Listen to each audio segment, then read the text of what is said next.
เบิ่งหน้าคู่แฝดพี่น้องดำตั้งแต่เช้าฮะก็ได้สีให้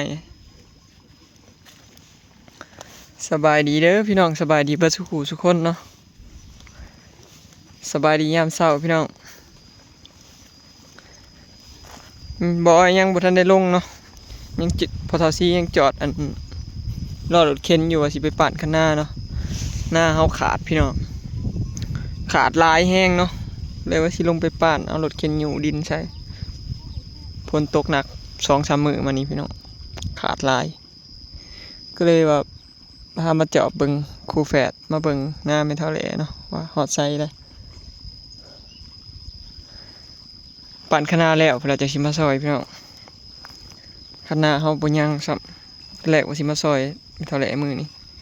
พอสีพอส่วนลงไปปั่นข้างหน้า200ก็ไปซอยทางพุทธเลินพี่น้องพังเบิ่งตอนแรกจะว่าสิมาพี่ว่าจักได้ยินเว้ากันเมื่อคืนนี่ว่า200สิมาซอยไม่เท่าแหล่ตอนแรงเนาะตอนเช้าซอยพุทธเลินเนาะแยกกันไปนะพี่น้องเนาะผู้ใดว่างกับไปซอยทางนั้นทางนี้คือที่ผ่านมาแล้วเนาะพอปีนี้ดำนาบ่ได้พร้อมกันเด้ผู้บ่ทันดำนาก็มีแต่นาเฮานี่แหละเนาะ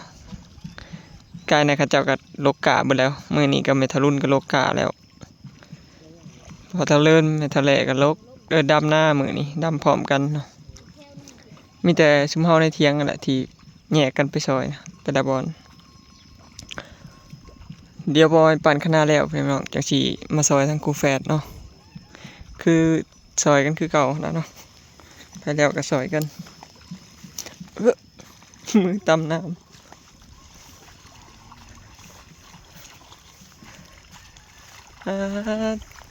หาพอลูกเป็นไดมอนสบายดีนอนรับฟันดีอยู่บ่เมื่อคืนนี่รับนั่งรับนอนคาสลิงเมื่อเลยบ่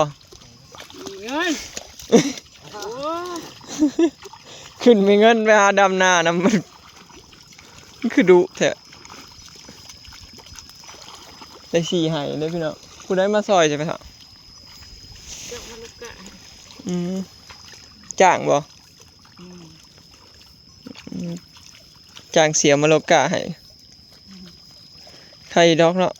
ได้คนโลกาพี่น้องเราได้คนโลกา3 คนบ่ได้คนโลกา2 คนพี่น้องบ่เฮิงกันแล้วดำน้ำมันบ่ยากเนาะยากน้ำโลกาส่วนหลายถ้ามีแต่ดำไปอย่างเดียวก็บ่ยากพี่น้อง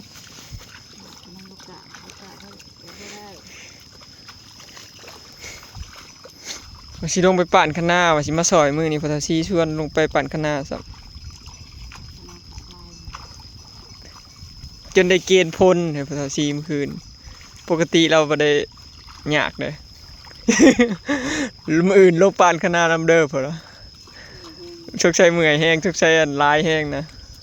จอดรถเข็นอยู่เดี๋ยวนี้ยังบ่ได้ลงก็เลยย่างมาเบิ่งคู่แฝดพี่น้องพอทาซียังจอดรถเข็นอยู่ดินอยู่เนาะปีนี้มันฝนตก3 มื้อเรียนเห็นเนาะข้างหน้าขาดเป็นปุยเฮายังบ่ได้ลงไปส่อง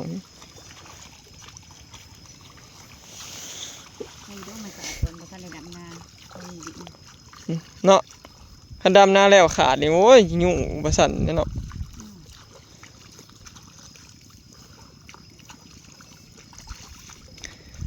ดำซ่าๆซิมอนเดี๋ยวอ้ายสิมาซอยดำถ่าจะว่า100สิมาตอนแรงบ่จักยินเว้ากันเมื่อคืนบ่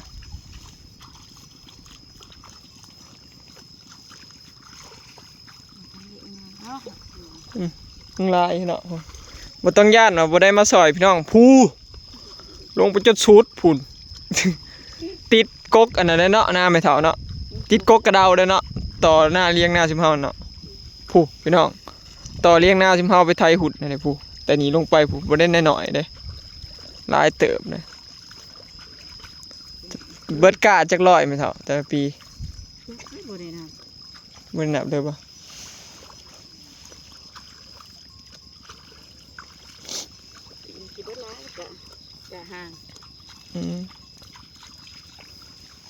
ห่ ฮาก็ยังอีกเป็นทิศพุ่นแล้ว สรุป ทิศปลายพุ่นแล้วจังสิได้โลกเฮาจังสิได้ดำยังเฮิงอยู่พี่น้อง โอ้ยดำน้ำลังที่เจ้าได้คน บ่แม่นเผื่อซุมเฮาดำบ่แม่นเจ้าแล้วว่าจังเนาะ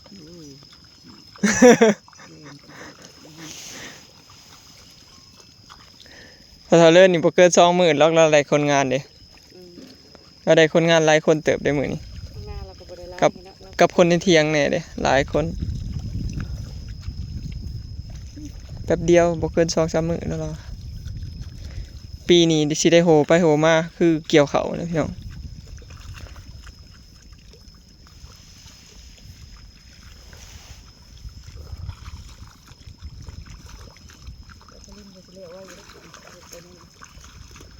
เห็นมีทะลุนโลกาอยู่พระเจ้าสร้างโลกานำกันกับเมีย2 คนเพิ่น มาดำพอท้องผิดบ่ บ่ฮอดติ ที่สิบ่ฮู้ บ่ฮอดดอกย่างเก่งก็ทิศป้ายซุมื้อนี้ เราบ่ได้เฮ็ดนาครับเราก็มีแต่ลงนี่นี่แล้วก็โน่น เราลงไปนี่น้อยหนึงเด้ลงไปห้องน้ำน้อยหนึงแล้วก็บ่อนเลี้ยงนุ่มแล้วก็เลี้ยงลมนะน้อยเดียวบ่หลายปานใดประมาณทิศนี่แหละครับว่าคันเราจ้างคนโลกาก็บ่ฮอดทิศซับ ให้จ้างคนดำให้จ้างคนดำยังบ่ฮอดเนาะ มีเงิน บ่ซอยยังมากันสิตรงสิเอกโอ้ยอันนี้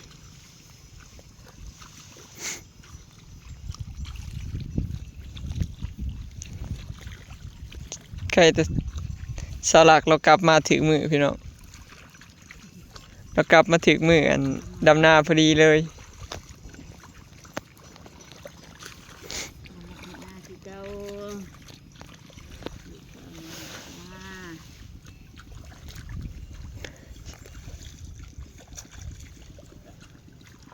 เล่มาซอยเด้อเล่เด้ออยากเป็นลูกเคยอันเจ้แหล่หรืออยากเป็นลูกเคยพ่อเฒ่าซีเลือกเอา เจ้าบ่มาเมื่อคืน คันจะเป็นลูกเคยแล้วไปเฒ่าแหล่ก็ฟ้าวมานี่ เวลาเลย อย่าลีลา จับหัวหนีบลง เอาหยอกบ่เอาเล่พี่น้องชิมพอใช่กับบ่ห้าผู้สาวมาดำนาซอยแม่โอ้สมัยอ้ายเด้อโอ้ยบ่ให้เว้า ทุกคน เขาบอกมีจักคน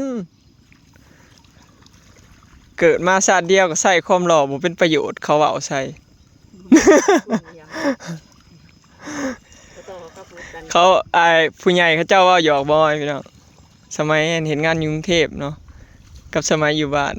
สมัยแต่บ่ทันได้เมียผู้เฒ่าเขาเจ้ามักว่าหยอกดอกใส่เกิดมาชาติเดียวก็บ่ได้ใส่ความหล่อใส่ความหล่อบ่เป็นประโยชน์ ผู้สาวเขาบ่มีเขา เจ้าคาลุมคาพวน บ่ซอเขาผู้ขี้ร้ายซ้ำบ่เขาผู้บ่หล่อเขาแห่งกับปู้สุดยอดผู้สาวตึมอยู่พุ่นน่ะ เจ้าผู้มือเขาเจ้าโอ้ยฉลาดเด้อบ่ดำหน้าเด้อ โอ้ยคันเขามักเขาก็ดำให้อยู่ซั่นล่ะ กลัวเล็บด เนาะพันชัยคันเขาบ่มาดำสวยเฮาก็แสดงว่าเขาบ่ฮักเฮาตัวเนาะเขาบ่มักเฮาเนาะอาม ำนักเขาขี้คร้านเขาบ่อยากเฮ็ดนา หาเอาผัวอันรวยพุ่นแหล้วเนาะยังบ่ได้เฮ็ดนาอาชีพข้าราชการพุ่นแหล้วจังบ่เฮ็ดนา คือเก่า เฮ็ดคือเก่าบ่เนาะ เฮ็ดคือ เงินซื้อ บ่มีเงินซื้อข้าวพุ่น เงินบ่พอซื้อข้าว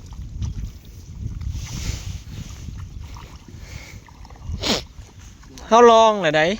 รวยแต่เขาเจ้าก็เฮ็ดคือกันนี่ บ่เกี่ยวกับรวยกับจนดอกแล้วแต่ผู้มัก แ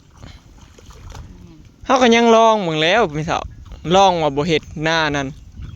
บัดเห็นหมู่เฮ็ดน่ะโอ้ยอยากดำคือสิตายนี่อยากดำหน้านั่นปวดหาวเห็นหมู่ดำก็อยากดำนะพี่น้องเฮาเคยได้ไหมเฮาเคยเฮ็ดแล้วเฮาก็อยากเฮ็ดจังซี่นะมันก็บ่ได้เมื่อยดอก บ่ได้กินนะคะ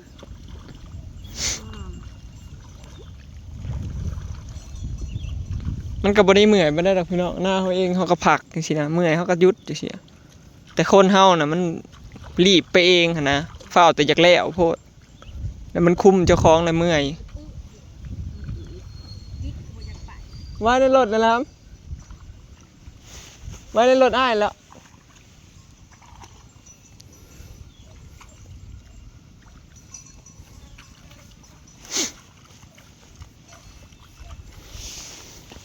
มาเบิ่งผู้ใดดำหน้างามกว่าหมู่พี่น้อง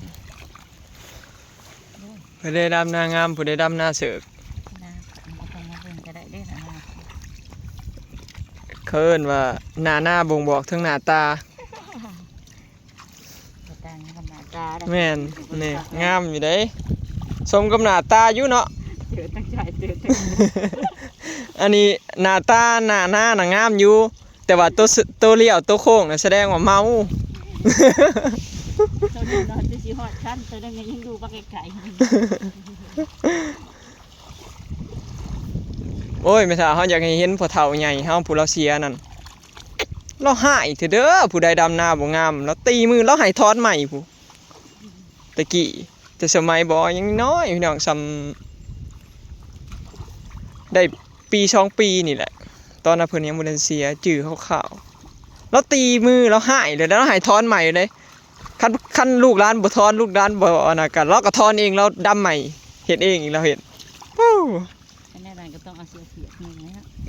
แล้วแต่ละลูกหลานแต่ละคนก็เลยกลายเป็นคนดำหน้าสื่อดำน้ำงามไปเลย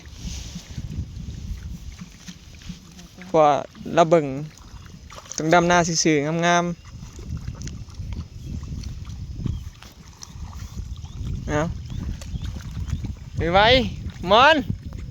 หน้า2 นิ้วนี่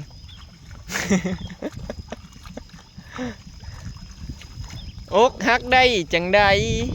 บ่ได้เป็นอิหยังกับเขาหมอน ยิ้ม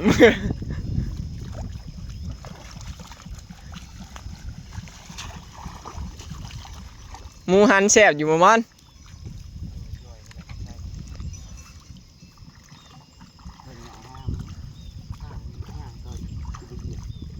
ไปพี่น้องมาเบิ่งหน้าของแต่ละคนเบิ่งผู้ใดงามผู้ใดหน้าใหญ่กว่ากัน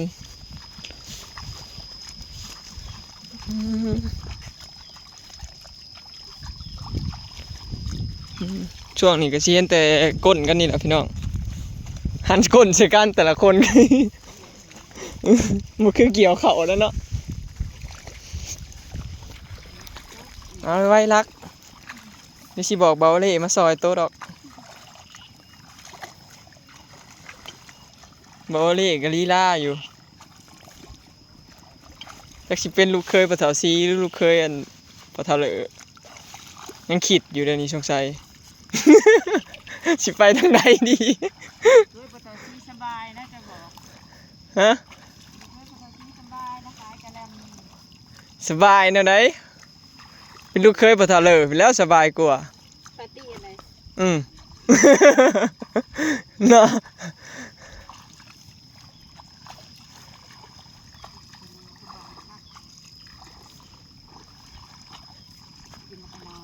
กินแล้วก็นอนลูกเคยปะเถาเหลอไม่เท่าไหร่วะ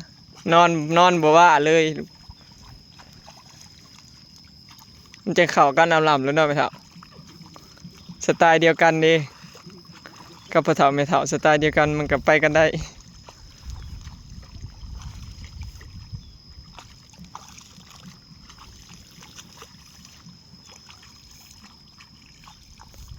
บ่แข่งกันอีกบ่พันชัยปีนี้ให้ชุดแถว คือไปแล้วนี่ จำได้อยู่พี่น้องแข่งกันรับเงินรางวัลนะ พวกน่าจัดแข่งรับเงินรางวัลปีแล้วนี่ดำนากูแฝดที่เฮ็ดนาเขาเจ้านะหายใจนำกันจนบ่ทัน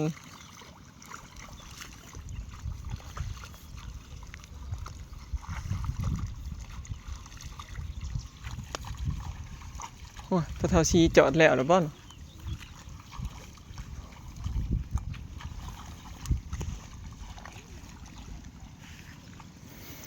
ไม่เท่าแหละฮะก็ได้3 ไห้พี่น้อง4 ไห้น้อยเนาะ เราก็ยังหึงอยู่เนาะเราก็ปั่นคะนามื้อหนึงก็แล้วละมื้อหนึง2มื้อก็แล้วบ่เกินนี่ล่ะพี่น้องเดี๋ยวสิมาซอยเราเนาะคลิปนี้ก็สิได้จบไว้ส่ำนี้เด้อเนาะพี่น้องไปแล้วสบายดี